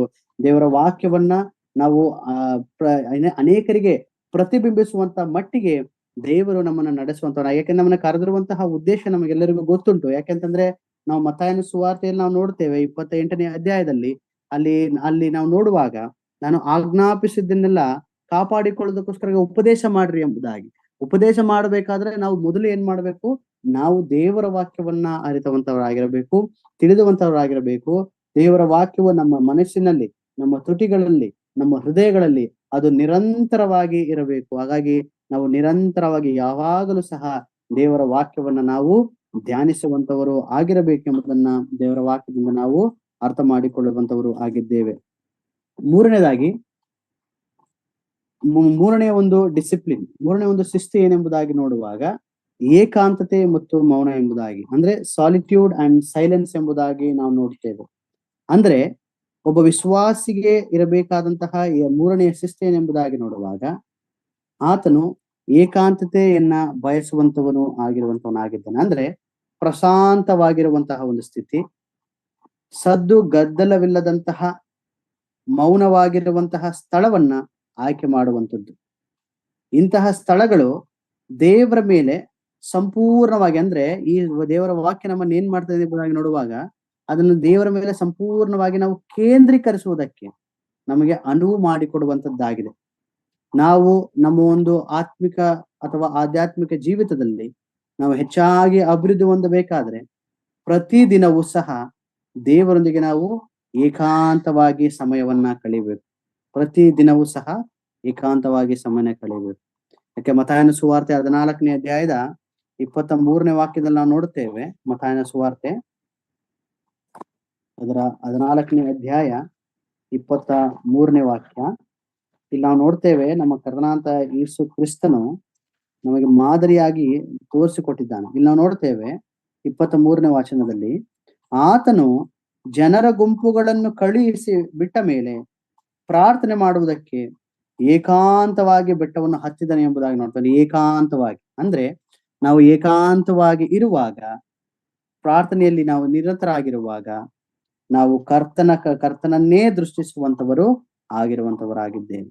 ಮೌನ ಗದ್ದಲ ಅಂದ್ರೆ ಈ ಸದ್ದು ಗದ್ದಲವಿಲ್ಲದಂತಹ ಒಂದು ಸ್ಥಳವನ್ನ ನಾವು ಆಯ್ಕೆ ಮಾಡಿಕೊಳ್ಳುವಂತಹ ಒಂದು ಸ್ಥಿತಿಯಲ್ಲಿ ನಾವು ಇರುವಂತವರು ಆಗಿರಬೇಕು. ಯಾಕಂತಂದ್ರೆ ಅದು ನಮ್ಮ ಕರ್ತನಾದ ಯೇಸು ಕ್ರಿಸ್ತನಲ್ಲಿ ಮಾದರಿಯನ್ನು ತೋರಿಸಿ ಹೋಗಿದ್ದಾನೆ. ಅಲ್ಲಿ ಆತನು ಹೇಳುವಾಗ, ಇಲ್ಲಿ ಆತನು ಅಲ್ಲಿ ನಾವು ನೋಡ್ತೇವೆ, ಆತನು ಎಲ್ಲಿ ಹೋದನು ಎಂಬುದಾಗಿ ನೋಡುವಾಗ ಏಕಾಂತವಾಗಿ ಆತನು ಇದ್ದನು ಎಂಬುದಾಗಿ ನೋಡ್ತೇವೆ. ಆತನ ಜನರ ಗುಂಪುಗಳನ್ನ ಕಳಿಸಿ, ಅಂದ್ರೆ ಜನರ ಮಧ್ಯದಲ್ಲ, ಗುಂಪುಗಳನ್ನ ಕಳಿಸಿ ಬಿಟ್ಟನು ಎಂಬುದಾಗಿ ನಾವು ನೋಡ್ತೇವೆ. ನಾವು ಅನೇಕ ಸಾರಿ ನಾವು ನಮ್ಮ ಒಂದು ಮನಸ್ಥಿತಿ ಹೇಗಿದೆ ಎಂಬುದಾಗಿ ನೋಡುವಾಗ ನಾವು ಅಲ್ಲಲ್ಲಿ ಕೆಲವರು ನೋಡ್ಲಿ ಎಂಬುದಾಗಿ ನಾವು ನೋಡ್ತೇವೆ. ಅನೇಕರು ಕೆಲವರು ನೋಡ್ಲಿ ಎಂಬುದಾಗಿ ಮಾಡುವಂತಹ ಒಂದು ಸ್ಥಿತಿ, ತಮಗೆ ಮನಸ್ಸಿಗೆ ಬಂದಂತಹ ರೀತಿಯಲ್ಲಿ ಅವರು ಪ್ರಾರ್ಥನೆಗಳನ್ನ, ಕೂಟಗಳನ್ನ ಮಾಡುವಂತದನ್ನ ನೋಡ್ತೇವೆ. ದೇವರಿಗೆ ಅದು ಇಷ್ಟ ಇಲ್ಲ. ಬದಲಾಗಿ ನಮ್ಮ ಒಂದು ಹೃದಯವನ್ನು ನೋಡುವ ಆತನು, ನಮ್ಮ ಹೃದಯದಲ್ಲಿ ನಾವು ಯಾವ ರೀತಿಯಲ್ಲಿ ಯಾವ ಸ್ಥಾನವನ್ನ ದೇವರಿಗೆ ನಾವು ಕೊಟ್ಟಿದ್ದೇವೆ, ಮಾತ್ರವಲ್ಲ ಎಂತಹ ಒಂದು ಸ್ಥಿತಿಯಲ್ಲಿ ದೇವರು ನಮ್ಮನ್ನ ಇಟ್ಟಿದ್ದಾನೆ, ಎಂತಹ ಸ್ಥಿತಿಯಲ್ಲಿ ದೇವರು ನಮ್ಮನ್ನು ನೋಡುತ್ತಾ ಇದ್ದಾನೆ ಎಂಬುದನ್ನ ದೇವರ ವಾಕ್ಯದಿಂದ ನಾವು ಅರ್ಥ ಮಾಡಿಕೊಳ್ಳುವಂತವರಾಗಿರ್ಬೇಕು. ಯಾಕೆಂತಂದ್ರೆ ಇಲ್ಲಿ ಕರ್ತನಾದ ಯೇಸು ಕ್ರಿಸ್ತನು ಸ್ವತಃ ಏಕಾಂತವಾಗಿ ಬೆಟ್ಟವನ್ನ ಹತ್ತಿದನು ಎಂಬುದಾಗಿ ನಾವು ನೋಡುವಂತವರಾಗಿದ್ದೇವೆ. ಮೂರನೇ ಶಿಸ್ತು ಏಕಾಂತತೆ ಮತ್ತು ಮೌನ ಬಹಳ ವಿಶ್ವಾಸಿಯ ಜೀವಿತದಲ್ಲಿ ಮುಖ್ಯವಾಗಿರುವಂತದ್ದಾಗಿದೆ. ಮಾರ್ಕನ ಸುವಾರ್ತೆ 1ನೇ ಅಧ್ಯಾಯ ಅದರ ಒಂದು 35ನೇ ವಚನದಲ್ಲಿ ನಾವು ನೋಡುತ್ತೇವೆ. ಅಲ್ಲಿ ಮುಂಜಾನೆ ಇನ್ನು ಮೊಬ್ಬಿರುವಾಗ ಆತನು ಎದ್ದು ಹೊರಟು ಅಡವಿಯ ಸ್ಥಳಕ್ಕೆ ಹೋಗಿ ದೇವರನ್ನ ಪ್ರಾರ್ಥಿಸಿದನು ಎಂಬುದಾಗಿ ನಾವು ನೋಡ್ತೇವೆ. ಅಂದ್ರೆ ಅಡವಿಯ ಸ್ಥಳ, ಅದು ಅಡವಿ ಎಂಬುದಾಗಿ ನೋಡುವಾಗ ನಾವು ನೋಡ್ತೇವೆ ಎಷ್ಟು ಮೌನವಾಗಿರುತ್ತಲ್ವಾ. ತುಂಬಾ ಸೈಲೆಂಟ್ ಆಗಿರುವಂತದ್ದಾಗಿದೆ. ಯಾವುದು ವಿಧವಾದಂತಹ ಗಲಾಟೆಗಳಿರೋದಿಲ್ಲ. ಇಂತಹ ಒಂದು ಸ್ಥಳದಲ್ಲಿ ಆತನು ಹೋದನೆ ಎಂಬುದಾಗಿ, ಅಡವಿಯ ಸ್ಥಳಕ್ಕೆ ಹೋಗಿ ದೇವರನ್ನ ಪ್ರಾರ್ಥನೆ ಎಂಬುದಾಗಿ ನೋಡುತ್ತೇವೆ. ಅಂದ್ರೆ ನಾವು ಸಹ ಈ ಇಲ್ಲಿ ನಾವು ಹೋಗಿ ಅಡವಿಗೆ ಹೋಗಿ ಪ್ರಾರ್ಥನೆ ಮಾಡ್ಬೇಕು ಅಂತಂತಲ್ಲ. ಇದರ ಅರ್ಥ ನಾವು ಮುಂಜಾನೆ ಎದ್ದಿರುವಾಗ, ಮುಂಜಾನೆ 4 ಗಂಟೆ ಅಥವಾ 5 ಗಂಟೆಗೆ ನಾವು ಎದ್ದು ಪ್ರಾರ್ಥನೆ ಮಾಡಬೇಕು. ಯಾಕೆಂತಂದ್ರೆ ಪ್ರಾರ್ಥನೆ ಮುಂದೆ ನಾವು ನೋಡ್ತೇವೆ, ನಮ್ಮದು ಉಸಿರು ಎಂಬುದಾಗಿ ನೋಡ್ತೇವೆ. ಆ ಒಂದು ಪ್ರಾರ್ಥನೆ ನಾವು ಮಾಡುವಾಗ ಮುಂಜಾನೆ ವೇಳೆಯಲ್ಲಿ ಅದು ಅಂದ್ರೆ ಪ್ರಶಾಂತವಾಗಿರುವಂತಹ ಒಂದು ಸಂದರ್ಭ, ಯಾವುದೇ ವಿಧವಾದಂತಹ ಗಲಾಟೆಗಳು ಇಲ್ಲದಂತಹ ಸಂದರ್ಭ, ಯಾವುದೇ ವಿಧವಾದಂತಹ ಜನರ ಓಡಾಟಗಳು ಇಲ್ಲದಂತಹ ಒಂದು ಸಂದರ್ಭ. ಹಾಗಾಗಿ ಮುಂಜಾನೆ ಎದ್ದು ನಾವು ಪ್ರಾರ್ಥನೆ ಮಾಡುವಂತವರು ಆಗಿರಬೇಕು. ಅಂದ್ರೆ ಇಲ್ಲಿ ಕರ್ತನಾದ ಯೇಸು ಕ್ರಿಸ್ತನು ನಮಗೆ ಮಾದರಿಯನ್ನ ತೋರಿಸಿ ಹೋಗಿರುವಂತನ್ನ ನೋಡ್ತೇವೆ. ನಮಗಿರ್ಬೇಕಂತ ಶಿಸ್ತು ಎಂಬುದಾಗಿ ನೋಡುವಾಗ ನಾವು ಏಕಾಂತವಾಗಿ ಅಥವಾ ಮೌನವಾಗಿರುವಂತಹ ಸ್ಥಳಗಳನ್ನ ಆಯ್ಕೆ ಮಾಡಿಕೊಳ್ಳುವಂತವರು ಆಗಿರಬೇಕು ಎಂಬುದಾಗಿ. ಲೂಕನ ಸುವಾರ್ತೆ 5ನೇ ಅಧ್ಯಾಯ 16ನೇ ವಾಕ್ಯದಲ್ಲೂ ಸಹ ಅದನ್ನೇ ನಾವು ನೋಡ್ತೇವೆ. ಆತನು ಅರಣ್ಯ ಪ್ರದೇಶಗಳಿಗೆ ಹೋಗಿ ದೇವರನ್ನ ಪ್ರಾರ್ಥನೆ ಮಾಡಿದನು ಎಂಬುದಾಗಿ ನಾವು ನೋಡುತ್ತೇವೆ. 4ನೇದಾಗಿ ಇರ್ಬೇಕಂತ ಇನ್ನೊಂದು ಶಿಸ್ತೇನೆಂಬುದಾಗಿ ನೋಡುವಾಗ ಪ್ರಾರ್ಥನೆ. ಅನೇಕ ಸಾರಿ ನಾವು ಕೇಳ್ತಾ ಬಂದಿದ್ದೇವೆ ಪ್ರಾರ್ಥನೆ. ಆಕ್ಚುಲಿ ಯಾಕೆ ನಮ್ಮ 4ನೇ ಶಿಸ್ತು ವಿಶ್ವಾಸಿಗಿರ್ಬೇಕಾದಂತದ್ದು ಪ್ರಾರ್ಥನೆ. ಪ್ರಾರ್ಥನೆ ನಮ್ಮ ಮತ್ತು ಪರಲೋಕ ತಂದೆಯ ನಡುವಿನ ಒಂದು ಸಂಭಾಷಣೆಯಾಗಿದೆ. ನಮ್ಗೆಲ್ಲರಿಗೂ ಗೊತ್ತುಂಟು. ಮಾತ್ರವಲ್ಲ, ನಾವು ಪ್ರಾರ್ಥಿಸುವಾಗ ನಾವು ಒಂದು ನಿಕಟವಾದಂತಹ ಒಂದು ಸಂಬಂಧವನ್ನ ನಾವು ತಂದೆಯೊಂದಿಗೆ ಅಥವಾ ತಂದೆಯಾದ ದೇವರೊಂದಿಗೆ ನಾವು ಹೊಂದಿರುವಂತವರಾಗಿದ್ದೇವೆ. ಆತನೊಂದಿಗೆ ನಾವು ಕಮ್ಯುನಿಕೇಟ್ ಮಾಡುವಂತಹ ಒಂದು ಸ್ಥಿತಿಯೇ ಪ್ರಾರ್ಥನೆಯಾಗಿದೆ. ಯಾಕೆಂತಂದ್ರೆ ಪ್ರಾರ್ಥನೆಗೆ ನಮ್ಮ ದೇವರು ಏನ್ ಮಾಡ್ತಾನೆ? ಕಿವಿಗೊಡುವಂತವನು ಆಗಿದ್ದಾನೆ. ಆತ ನಮ್ಮ ಪ್ರಾರ್ಥನೆಗೆ ಕಿವಿಗೊಡುವಂತವನು. ಮಾತ್ರವಲ್ಲ, ಆತನ ಒಂದು ಉಪಸ್ಥಿತಿಯಲ್ಲಿ ನಾವು ಶಾಂತವಾಗಿ ಕುಳಿತುಕೊಳ್ಳುವಂತವರಾಗಿದ್ದೇವೆ ಪ್ರಾರ್ಥನೆಯ ಸಂದರ್ಭದಲ್ಲಿ. ಹಾಗೆ ಪ್ರಾರ್ಥನೆ ಎಂಬುದು ನಮ್ಮ ವೈಯಕ್ತಿಕ ಅಗತ್ಯತೆಗಳಿಗಿಂತ ಮಿಗಿಲಾಗಿ ದೇವರನ್ನ ಗೌರವಿಸುವಂತಹ ಒಂದು ಸೂಚನೆಯಾಗಿದೆ. ದೇವರನ್ನ ಸನ್ಮಾನಿಸುವಂತಹ ಒಂದು ಸೂಚನೆಯಾಗಿದೆ. ದೇವರನ್ನ ಘನಪಡಿಸುವುದಕ್ಕೆ ಅದು ಸೂಚನೆಯಾಗಿದೆ. ಹಾಗಾಗಿ ನಾವು ಪ್ರಾರ್ಥನೆಯನ್ನ ಮಾಡುವಂತವರಾಗಿರಬೇಕು. ಯಾಕೆಂತಂದ್ರೆ ನಮಗೂ ದೇವರಿಗಿರುವಂತ ಒಂದು ಸಂಬಂಧ. ಯಾಕಂದ್ರೆ ನಾವು ಕೆಲವೊಂದು ವಿಷಯಗಳನ್ನ ನಾವು ಕೆಲವರಿಗೆ ಹೇಳ್ಕೊಳ್ತೀವಿ, ಕೆಲವರಿಗೆ ಹೇಳ್ಕೊಳಕ್ ಆಗೋದಿಲ್ಲ. ಆದ್ರೆ ನಮ್ಮ ತಂದೆಯಾದ ದೇವರೊಟ್ಟಿಗೆ ನಾವು ನೇರವಾಗಿ ನಮ್ಮ ಎಲ್ಲ ವಿಷಯಗಳನ್ನ ಆತನಿಟ್ಟಿಗೆ ನಾವು ಹೇಳ್ಕೊಳ್ಬೇಕು. ಯಾಕಂತಂದ್ರೆ ನಮ್ಮ ದೇವರು ಪ್ರಾರ್ಥನೆಗೆ ಕಿವಿಗೊಡುವಂತವನಾಗಿದ್ದಾನೆ. ದೇವರ ವಾಕ್ಯದಲ್ಲಿ ನಾವು ನೋಡುವ ಹಾಗೆ ನಾವು ಬೇಡುವುದಕ್ಕಿಂತಲೂ ಯೋಚಿಸುವುದಕ್ಕಿಂತಲೂ ಅತ್ಯಧಿಕವಾಗಿ ದಯಪಾಲಿಸುವಂತ ಕರ್ತನು. ನಾವೇನೇ ಕೇಳಿಕೊಂಡ್ರು ಕೂಡ ಕರ್ತನು ಅದನ್ನ ಕೇಳುವಂತವನಾಗಿದ್ದಾನೆ. ತಕ್ಕ ಕಾಲದಲ್ಲಿ ಉತ್ತರವನ್ನ ಆತನು ಕೊಡುವಂತವನು ಆಗಿದ್ದಾನೆ ಎಂಬುದನ್ನ ದೇವರ ವಾಕ್ಯದಲ್ಲಿ ನಾವು ನೋಡುವಂತವರು ಆಗಿದ್ದೇವೆ. ಪ್ರಾರ್ಥನೆ ಎಂಬುದು ನಮ್ಮ ಒಂದು ಜೀವಿತದಲ್ಲಿ ಬಹಳವಾಗಿರುವಂತಹ ಒಂದು ಪ್ರಾಮುಖ್ಯವಾದಂತಹ ಒಂದು ಅಂಶವಾಗಿದೆ. ಮಾತ್ರವಲ್ಲ, ಈ ಪ್ರಾರ್ಥನೆ ಎಂಬುದನ್ನು ನಾವು ಅನುದಿನವೂ ಸಹ ಮಾಡಬೇಕು. ಯಾಕೆಂದ್ರೆ ನಮಗೆ ಅನೇಕ ಸಾಕ್ಷಿಗಳನ್ನ ನಾವು ನೋಡ್ತೇವೆ. ದಾನಿಯೇಲನಾಗ್ಲಿ ಅಥವಾ ದಾವೀದನಾಗ್ಲಿ, ಇನ್ನು ಅನೇಕರು ಎಲಿಯನು, ಯಾರೆಲ್ಲ ಪ್ರಾರ್ಥನಾ ವೀರರು ಎಂಬುದಾಗಿ ನಾವು ನೋಡುವಂತವರಾಗಿದೆ. ನಾವು ಪ್ರಾರ್ಥನಾ ವೀರರ ಪಟ್ಟಿಯನ್ನು ನೋಡುವಾಗ ಅನೇಕರು, ಈಗ ನೋಡ್ರಿ, ನಾವು ಆದಿಕಾಂಡದಲ್ಲಿ ಕೂಡ ನಾವು ನೋಡ್ತೇವೆ. ಯಾರು ಕಾಯಿನನು ದೇವರ ದಯೆಗಾಗಿ, ಕೃಪೆಗಾಗಿ ಆತನು ಪ್ರಾರ್ಥನೆ ಮಾಡಿದನು ಎಂಬುದಾಗಿ ನಾವು ನೋಡುತ್ತೇವೆ. ಹಾಗೆ ಅಬ್ರಹಾಮನನ್ನು ನೋಡುವಾಗ ತನ್ನ ಒಬ್ಬ ಮಗನಿಗೋಸ್ಕರವಾಗಿ ಇವೆಲ್ಲವೂ ಕೂಡ ನೆರವೇರ್ತು. ಅಬ್ರಹಾಮ ತನ್ನ ಒಬ್ಬ ಮಗನಿಗೋಸ್ಕರವಾಗಿ ಆತನು ವಿಜ್ಞಾಪನೆ ಮಾಡಿದನು ಎಂಬುದಾಗಿ ನೋಡುತ್ತೇವೆ. ಇಸಾಕನನ್ನ ಕುರಿತಾಗಿ ನೋಡುವಾಗ ತನ್ನ ಮಕ್ಕಳಿಗೋಸ್ಕರವಾಗಿ, ಯಾಕೆಂದ್ರೆ ರೆಬೆಕ್ಕಳು ಬಂಜೆಯಾಗಿದ್ಲಲ್ಲ, ಆ ಒಂದು ಸಂದರ್ಭದಲ್ಲಿ ಆತನು ವಿಜ್ಞಾಪನೆ ಮಾಡುವಂತ ನಾವು ನೋಡುತ್ತೇವೆ. ಹಾಗೆ ಮಾನೋಹನನ್ನ ನೋಡುವಾಗ ನ್ಯಾಯಸ್ಥಾಪಕರುಗಳಲ್ಲಿ ಆತನು ತನ್ನ ಒಂದು ಮಾರ್ಗದರ್ಶನಕ್ಕಾಗಿ ಆತನು ಪ್ರಾರ್ಥನೆ ಮಾಡುವಂತದನ್ನ ನಾವು ನೋಡುವಂತವರಾಗಿದ್ದೇವೆ. ನಾವು ಹೊಸ ಒಡಂಬಡಿಕೆಗೆ ಬರುವಾಗ ಅಲ್ಲೂ ಸಹ ನಾವು ನೋಡ್ತೇವೆ, ಪೇತ್ರ, ಯೋಹಾನರು ಧೈರ್ಯಕ್ಕಾಗಿ ಅವರು ದೇವರ ಮೊರೆಯನ್ನ ಅಥವಾ ದೇವರನ್ನ ಪ್ರಾರ್ಥನೆ ಮಾಡುವಂತದ್ದನ್ನ ನಾವು ನೋಡುವಂತವರಾಗಿದ್ದೇವೆ. ಹೀಗೆ ಅನೇಕ ವ್ಯಕ್ತಿಗಳನ್ನ ನಾವು ದೇವರ ವಾಕ್ಯದಲ್ಲಿ ನಾವು ನೋಡ್ತೇವೆ. ಹಬಕ್ಕೂಕನ ಗ್ರಂಥದಲ್ಲಿ ಆಗ್ಬೋದು. ಮಾತ್ರವಲ್ಲ, ಒಬ್ಬ ಮತ್ತಾಯನ ಸುವಾರ್ತೆಯಲ್ಲಿ ಒಬ್ಬ ಕುಷ್ಠರೋಗಿ ಸ್ವಸ್ಥತೆಗಾಗಿ ಆತನು ಬೇಡಿಕೊಳ್ಳುವಂತದ್ದನ್ನು ಸಹ ನಾವು ನೋಡುವಂತವರಾಗಿದ್ದೇವೆ. ಈ ಎಲ್ಲಾ ಸಂಗತಿಗಳನ್ನು ನೋಡುವಾಗ ಪ್ರಾರ್ಥನೆ ಅದು ಬಹಳವಾದಂತಹ ಒಂದು ನಮ್ಮ ಒಂದು ಅಂಗವಾಗಿದೆ, ನಮ್ಮ ಒಂದು ಉಸಿರಾಗಿದೆ. ಹಾಗಾಗಿ ವಿಶ್ವಾಸಿಗೆ ಇರುವಂತಹ ಇನ್ನೊಂದು ಲಕ್ಷಣ ಏನೆಂಬುದಾಗಿ ನೋಡುವಾಗ, ಇನ್ನೊಂದು ಶಿಸ್ತು ಏನೆಂಬುದಾಗಿ ನೋಡುವಾಗ ಪ್ರಾರ್ಥನೆ. ಮೊದಲನೇದಾಗಿ ಸತ್ಯವೇದವನ್ನು ನಾವು ಓದಬೇಕು. ಎರಡನೇದಾಗಿ ಸತ್ಯವೇದವನ್ನ ನಾವು ಓದೋದು ಮಾತ್ರವಲ್ಲ, ಅದನ್ನ ನಾವು ಧ್ಯಾನಿಸಬೇಕು. ಮೂರನೇದಾಗಿ ನಾವು ಏಕಾಂತತೆ ಅಥವಾ ಮೂರನೇ ಒಂದು ಶಿಸ್ತೇನೆಂಬುದಾಗಿ ನೋಡುವಾಗ ನಾವು ಏಕಾಂತತೆ ಅಥವಾ ಮೌನವಾಗಿರುವಂತಹ ಸ್ಥಳಗಳನ್ನ ಆಯ್ಕೆ ಮಾಡಿಕೊಳ್ಬೇಕು. ಮಾತ್ರವಲ್ಲ, ನಾಲ್ಕನೇದಾಗಿ ನಾವು ಪ್ರಾರ್ಥನೆಯಲ್ಲಿ ಯಾವಾಗಲೂ ನಿರತರಾಗಿರ್ಬೇಕು. ಯಾವಾಗಲೂ ಪ್ರಾರ್ಥನೆ, ಕುಟುಂಬ ಪ್ರಾರ್ಥನೆ ಆಗಿರ್ಬೋದು, ವೈಯಕ್ತಿಕ ಪ್ರಾರ್ಥನೆ ಆಗಿರ್ಬೋದು, ಯಾವುದೇ ಪ್ರಾರ್ಥನಾ ಕೂಟಗಳಾಗಿರಬಹುದು. ಅನೇಕ ಸಂದರ್ಭಗಳಲ್ಲಿ ನಾವು ಕೆಲವೊಂದು ಜೆನ್ಯೂನ್ ರೀಸನ್ ಇರುವಾಗ ಓಕೆ ನಡೀತದೆ. ಆದ್ರೆ ಸುಮ್ಮನೆ ನಾವು ಪ್ರಾರ್ಥನೆಗಳಿಗೆ ನಾವು ತಪ್ಪಿಸ್ಕೊಳ್ಳುವಂಥದ್ದಲ್ಲ. ನಾವು ಪ್ರತಿ ಒಂದು ಪ್ರಾರ್ಥನಾ ಕೂಟದಲ್ಲೂ ಸಹ ನಾವು ಭಾಗವಹಿಸಿ ಆತ್ಮಿಕ ಲಾಭವನ್ನ ಪಡೆದುಕೊಳ್ಳುವಂತರಾಗಿರಬೇಕು. ಮಾತ್ರವಲ್ಲ, ಆತ್ಮಿಕವಾಗಿ ನಾವು ಇನ್ನು ಹೆಚ್ಚಾಗಿ ಅಭಿವೃದ್ಧಿಗೊಳ್ಳಬೇಕಾದ್ರೆ ಕರ್ತನನ್ನ ನಾವು ಇನ್ನೂ ಹೆಚ್ಚಾದಂತ ರೀತಿಯಲ್ಲಿ ಆತನ್ನ ಅರಿತುಕೊಳ್ಳಬೇಕಾದ್ರೆ, ಕರ್ತನ ಒಂದು ಒಡನಾಟ, ಕರ್ತನ ಒಂದು ಅನ್ಯೋನ್ಯತೆ ನಮಗೆ, ಕರ್ತನ ಒಂದು ಐಕ್ಯತೆ ನಮಗೆ ಇನ್ನೂ ಹೆಚ್ಚಾಗಿ ನಮಗೆ ಬೇಕಾದಾದ್ರೆ ನಮಗೆ ಪ್ರಾರ್ಥನೆ ಬಹಳ ಬಹಳ ಅಗತ್ಯವಾಗಿರುವಂತದ್ದಾಗಿದೆ. ಹಾಗಾಗಿ ನಮ್ಮದು ವಿಶ್ವಾಸ ಜೀವಿತದಲ್ಲಿ ನಾವು ಹೆಚ್ಚಾಗಿ ಪ್ರತಿಯೊಂದು ಕಾರ್ಯಗಳಿಗೋಸ್ಕರವೂ ಸಹ ನಾವು ಪ್ರಾರ್ಥನೆ ಮಾಡುವಂತವರಾಗಿರಬೇಕು. ಯಾಕೆಂತಂದ್ರೆ it actually the prayer builds a relationship with god ಎಂಬುದಾಗಿ ನೋಡ್ತೇವೆ. ಅಂದ್ರೆ ಆ ಒಂದು ಸಂಬಂಧವನ್ನ ಪ್ರಾರ್ಥನೆ ಏರ್ಪಡಿಸುವಂತದ್ದಾಗಿದೆ. ಮಾತ್ರವಲ್ಲ, ಇನ್ನೂ ನಾವು ದೇವರಿಗೆ ಇನ್ನೂ ಹತ್ತಿರವಾಗ್ಲಿಕ್ಕೆ ನಾವು ಹೆಚ್ಚು ಹೆಚ್ಚು ನಾವು ದೇವರಿಗೆ ಹತ್ತಿರವಾಗುವಂತಹ ಒಂದು ಜನವಾಗಿ ನಾವು ಇನ್ನೂ ಮಾರ್ಪಾಡಾಗಬಹುದು ಎಂಬುದಾಗಿ ನಾವು ನೋಡುವಂತವರಾಗಿದ್ದೇವೆ. ಯಾಕೆಂತಂದ್ರೆ ದೇವರು ದೀನರ ಪ್ರಾರ್ಥನೆಯನ್ನ ಕೇಳುವಂತವನು, ಮಾತ್ರವಲ್ಲ ದೀನರ ಪ್ರಾರ್ಥನೆಗೆ ಆತನು ಉತ್ತರ ಕೊಡುವಂತವನು. ಯಾಕೆಂತಂದ್ರೆ ನಮಗೆ ಪ್ರಾರ್ಥನೆ ಮಾಡೋದು ಗೊತ್ತಿಲ್ಲದಿದ್ರೂ ಸಹ ನಮಗೆ ಬರುವಂತಹ ಅಟ್ಲೀಸ್ಟ್ ನಮ್ಮ ತೊದಲು ತುಟಿಗಳಿಂದ ನಾವು ಪ್ರಾರ್ಥನೆ ಮಾಡಿ ದೇವರನ್ನ ಸನ್ಮಾನಿಸುವಾಗ, ನಾವು ಕೇಳಿಕೊಳ್ಳುವಾಗ ಖಂಡಿತವಾಗಲೂ ದೇವರು ನಮ್ಮನ್ನ ಇನ್ನೂ ಅತ್ಯಧಿಕವಾಗಿ ನಮ್ಮನ್ನು ನಡೆಸುವಂತವನಾಗಿದ್ದಾನೆ. ಒಳ್ಳೆಯ ಪ್ರತಿಫಲವನ್ನ ಆತನು ಕೊಡುವಂತವನಾಗಿದ್ದಾನೆ. ಮಾತ್ರವಲ್ಲ, ನಮ್ಮ ಒಂದು ಜೀವಿತ ಆಶೀರ್ವಾದದಾಯಕವಾಗಿರುವಂತದ್ದಾಗಿದೆ ಎಂಬುದನ್ನ ನಾವು ಅರ್ಥ ಮಾಡಿಕೊಳ್ಬೇಕು. ಯಾಕೆಂತಂದ್ರೆ ನಾವು ಯಾಕೋಬನ ಪತ್ರಿಕೆ 4ನೇ ಅಧ್ಯಾಯ 8ನೇ ವಾಕ್ಯದಲ್ಲಿ ನಾವು ನೋಡ್ತೇವೆ ಒಂದು ವಾಕ್ಯ. 4ನೇ ಅಧ್ಯಾಯ ಅದರ 8ನೇ ವಾಕ್ಯ, ಯಾಕೋಬನ ಪತ್ರಿಕೆ.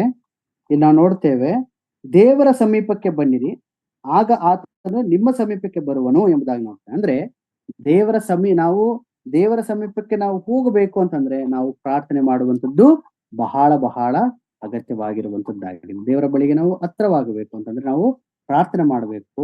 ಮಾತ್ರವಲ್ಲ, ಜ್ಞಾನ ಮತ್ತು ಮಾರ್ಗದರ್ಶನವನ್ನ ಪಡೆಯಲು ನಾವು ಪ್ರಾರ್ಥನೆ ಮಾಡಬೇಕು. ನಾವು ಪ್ರಾರ್ಥನೆಯಲ್ಲಿ ದೇವರಿಂದ ಜ್ಞಾನ ಮತ್ತು ದಾರಿಯನ್ನು ಸಹ ಕೇಳೋದು, ಮಾರ್ಗವನ್ನ ಕೇಳಬಹುದು. ಯಾಕೆಂದ್ರೆ ಅದೇ ಯಾಕೋಬನ ಪತ್ರಿಕೆ 1ನೇ ಅಧ್ಯಾಯ 5ನೇ ವಾಕ್ಯದಲ್ಲಿ ನಾವು ನೋಡ್ತೇವೆ.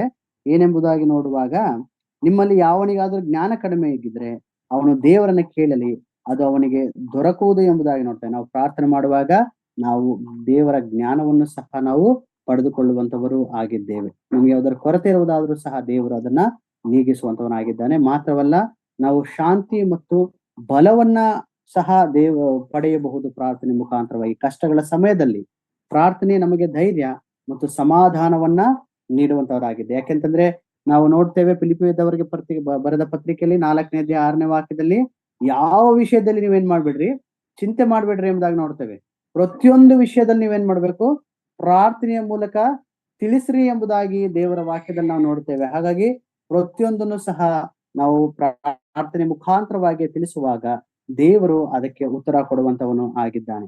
ಮಾತ್ರವಲ್ಲ, 4ನೇದಾಗಿ ದೇವರಿಗೆ ಕೃತಜ್ಞತೆ ಮತ್ತು ಸ್ತುತಿಯನ್ನ ಸಲ್ಲಿಸೋದಕ್ಕೂ ಸಹ ನಾವು ಪ್ರಾರ್ಥನೆ ಮಾಡಬೇಕು. ಪ್ರಾರ್ಥನೆ ಮೂಲಕ ದೇವರಿಗೆ ಧನ್ಯವಾದ ನಾವು ಹೇಳಬಹುದು. ಯಾಕೆಂತಂದ್ರೆ ನಾವು ಥೆಸಲೋನಿಕ ಪತ್ರಿಕೆಯಲ್ಲಿ ನಾವು ನೋಡ್ತೇವೆ, ಎಲ್ಲಾ ಸಂದರ್ಭಗಳಲ್ಲಿ ನೀವೇನ್ ಮಾಡ್ರಿ, ಕೃತಜ್ಞತೆ ಸ್ತುತಿ ಮಾಡಿ ಎಂಬುದಾಗಿ. ನಾವು ಪ್ರಾರ್ಥನೆನೇ ಮಾಡ್ಲಿಲ್ಲ ಅಂತಂದ್ರೆ ದೇವರನ್ನ ಸ್ತುತಿಸೋದಕ್ಕೂ ಸಾಧ್ಯವಿಲ್ಲ ಎಂಬುದನ್ನ ಅರ್ಥ ಮಾಡಿಕೊಳ್ಬೇಕು. ಮಾತ್ರವಲ್ಲ, ನಮ್ಮ ಕರ್ತನಾದ ಯೇಸು ಕ್ರಿಸ್ತನು ಪ್ರಾರ್ಥನೆಯನ್ನ ನಮಗೆ ಕಲಿಸಿಕೊಟ್ಟಿದ್ದಾನೆ. ಯೇಸು ಕ್ರಿಸ್ತನು ಪ್ರಾರ್ಥನೆ ಒಂದು ಮಹತ್ವವನ್ನ ತೋರಿಸಿ ಹೋಗಿದ್ದಾನೆ. ಪ್ರಾರ್ಥನೆಯ ಒಂದು ಮಹತ್ವ ಏನೆಂಬುದಾಗಿ ಆತನು ತೋರಿಸಿರುವಂತದ್ದನ್ನು ನಾವು ಅರ್ಥ ಮಾಡ್ಬೇಕು. ಯಾಕಂತಂದ್ರೆ ಸ್ವತಃ ಕರ್ತನೆ ನಮಗೆ ಹೇಳಿಕೊಟ್ಟಿರುವಾಗ ನಾವು ಪ್ರಾರ್ಥನೆ ಮಾಡುವುದನ್ನ ಮಿಸ್ ಮಾಡಬಾರ್ದು. ಪ್ರತಿ ದಿನವೂ ಸಹ ನಾವೇನು ಮಾಡಬೇಕು, ಪ್ರಾರ್ಥನೆ ಮಾಡ್ಬೇಕು. ಯಾಕಂತಂದ್ರೆ ನಾವು ಮತ್ತನೇ ಸುವಾರ್ತೆ 6ನೇ ಅಧ್ಯಾಯದಿಂದ ಓದಿದ್ರೆ 9ನೇ ವಚನದಿಂದ ಅಲ್ಲಿ ನಾವು ನೋಡ್ತೇವೆ, ಯೇಸು ಕ್ರಿಸ್ತನ ಒಂದು ಪ್ರಾರ್ಥನೆ ಎಷ್ಟು ಮಹತ್ವವಾಗಿರುವಂತದ್ದು. ನಮ್ಮ ತಂದೆ ಪ್ರಾರ್ಥನೆಯನ್ನ ಹೇಗೆ ನಮ್ಮ ಕರ್ತನಾದ ಯೇಸು ಕ್ರಿಸ್ತ ಹೇಗೆ ಮಾಡಬೇಕೆಂಬುದಾಗಿ ಸ್ವತಃ ಆತನು ಹೇಳಿಕೊಟ್ಟಿರುವುದರಿಂದ ನಾವು ಪ್ರತಿಯೊಂದು ವಿಷಯದಲ್ಲೂ ಸಹ ನಾವು ಪ್ರಾರ್ಥನೆ ಮಾಡುವಂತವರು ಆಗಿರಬೇಕು. 5ನೇ ಒಂದು ಶಿಸ್ತೇನೆಂಬುದಾಗಿ ನೋಡುವಾಗ ಆರಾಧನೆ. ಸೊ ಆರಾಧನೆಯ ಒಂದು ಮಹತ್ವ ನಮ್ಮೆಲ್ಲರಿಗೂ ಗೊತ್ತುಂಟು. ಆಕ್ಚುಲಿ ವಿಶ್ವಾಸಿ ನಾವು ಕರ್ತನಾದ ಯೇಸು ಕ್ರಿಸ್ತನನ್ನ ನಾವು ಅಂಗೀಕಾರ ಮಾಡಿಕೊಂಡ ಮೇಲೆ ಆತನ ಒಂದು ಮರಣವನ್ನ ಪ್ರಸಿದ್ಧಿಪಡಿಸೋದಕ್ಕೋಸ್ಕರವಾಗಿ ನಾವು ಪ್ರತಿಯೊಂದು ವಾರವೂ ಸಹ ನಾವು ಸಭೆಗೆ ಹೋಗಿ ಆರಾಧನೆ ಮಾಡುವಂತವರಾಗಿದ್ದೇವೆ. ಆದ್ರೆ ಆರಾಧನೆ ನಾವು ಬೇಡಿಕೊಳ್ಳುವಂಥದ್ದಲ್ಲ, ಬದಲಾಗಿ ಸಮರ್ಪಿಸುವಂಥದ್ದು. ಆರಾಧನೆ ಎಂಬುದು actually we should glorify the lord. ನಮ್ಮ ಒಂದು ಜೀವಿತವೇ ಆರಾಧನೆಯಾಗಿರಬೇಕೆಂಬುದಾಗಿ ನಾವು ದೇವರ ವಾಕ್ಯದಲ್ಲಿ ನಾವು ನೋಡ್ತೇವೆ. ನಾವು ಪ್ರಕಟಣೆ ಗ್ರಂಥದಲ್ಲಿ ಒಂದು ವಾಕ್ಯ ನಾವು ನೋಡ್ಕೊಳ್ಳೋಣ, 4ನೇ ಅಧ್ಯಾಯ 11ನೇ ವಾಕ್ಯ. ಯಾಕೆಂತಂದ್ರೆ ನಮ್ಮ ಸತ್ಯವೇದದಲ್ಲಿ ಬಹಳ ಆರಾಧನೆದು ಬಹಳ ಮುಖ್ಯವಾಗಿರುವಂಥದ್ದು. ಏಕೆಂತಂದ್ರೆ ಅದು ದೇವರಿಗೆ ನಮ್ಮ ಒಂದು ಪ್ರೀತಿ ಮತ್ತು ಗೌರವ ಮತ್ತು ಕೃತಜ್ಞತೆಯನ್ನ ತೋರಿಸುವುದಕ್ಕೆ ಅದೊಂದು ನಿದರ್ಶನವಾಗಿದೆ ಎಂಬುದಾಗಿ ನೋಡ್ತೇವೆ. ಆರಾಧನೆ ಬೇಕೆಂಬುದಕ್ಕೆ ಕೆಲವೊಂದು ಕಾರಣಗಳನ್ನು ಸಹ ನಾವು ದೇವರ ವಾಕ್ಯದಿಂದ ನಾವು ನೋಡುವಂತವರಾಗಿದ್ದೇವೆ. ಏನೆಂಬುದಾಗಿ ನೋಡುವಾಗ, ದೇವರು ಆರಾಧನೆಗೆ ಯೋಗ್ಯನಾಗಿದ್ದಾನೆ. ದೇವರು ನಮ್ಮ ಸೃಷ್ಟಿಕರ್ತನು, ನಮ್ಮ ರಕ್ಷಕನು.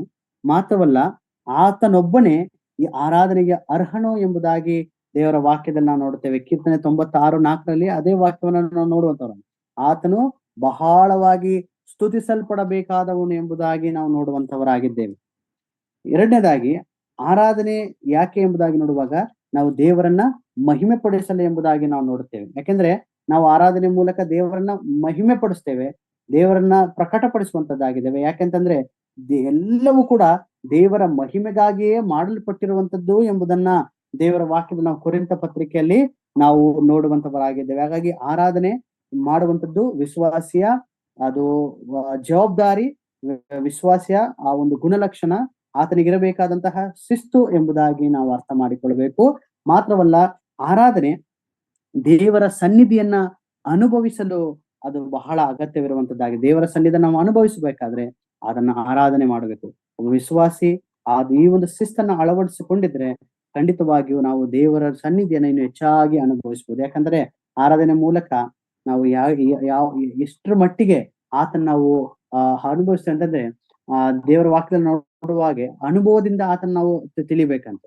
ಆತನನ್ನ ಆರಾಧಿಸುವರು ಸತ್ಯದಿಂದಲೂ ಆತ್ಮದಿಂದಲೂ ಆತನನ್ನ ಆರಾಧಿಸಬೇಕೆಂಬುದಾಗಿ ಯೋಹಾನ ಸುವಾರ್ತೆಯಲ್ಲಿ ನಾವು ನೋಡುವಂತವರಾಗಿದ್ದೇವೆ. ಮಾತ್ರವಲ್ಲ, ಈ ಒಂದು ಆರಾಧನೆ ನಮ್ಮ ಒಂದು ನಂಬಿಕೆಯನ್ನ ಬಲಪಡಿಸುವಂತದ್ದಾಗಿದೆ.